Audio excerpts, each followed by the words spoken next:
সালাতে দোয়া কবুল হয়। সালাতে দোয়া কবুলের 3 জায়গা।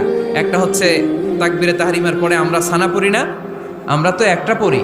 আল্লাহর হাবিব সুন্নাহ এবং নফল নামাজে আরো পড়তেন সানা, ওই দোয়া কবুল হয়। 2 নম্বর জায়গা সালাতে সেজদায় পড়ে দোয়া করলে কবুল হয়। আকরাবু মা ইয়াকুনুল আবদু মির রাব্বিহি ওয়া হুয়া সাজিদ ফাকসিরু ফিহি দুআ। বান্দা যখন সেজদায় লুটিয়ে পড়ে, বান্দা আল্লাহর সবচেয়ে কাছে চলে যায়। কিন্তু বিশ্বনবী বলে, সেজদাটা তোমার রবের কুদরতি পায়ের উপরে পড়েছে। সেজদায় পড়ে দোয়া করেন। সালাম ফিরানোর আগে বিশ্বনবী দোয়া করতেন, লা ইউসাল্লিমান্না আহাদুকুম হাত্তা ইয়াতাআওয়াযা মিন আরবা'a। আল্লাহর হাবিব বললেন, 4 জিনিস থেকে পানাহ না আছে আমার কোন উম্মত যেন সালাম না ফিরায়। তারা যেন পড়ে, আল্লাহুম্মা ইন্নী আউযু বিকা মিন আযাবিল কবর, আউযু বিকা মিন আযাবি জাহান্নাম, আউযু বিকা মিন ফিতনাতিল মাহইয়া ওয়াল মামাত, আউযু বিকা মিন ফিতনাতিল মাসিহিদ দাজ্জাল। আল্লাহ কবরের আযাব থেকে বাঁচাও, আল্লাহ জাহান্নামের আগুন থেকে বাঁচাও, আল্লাহ জীবন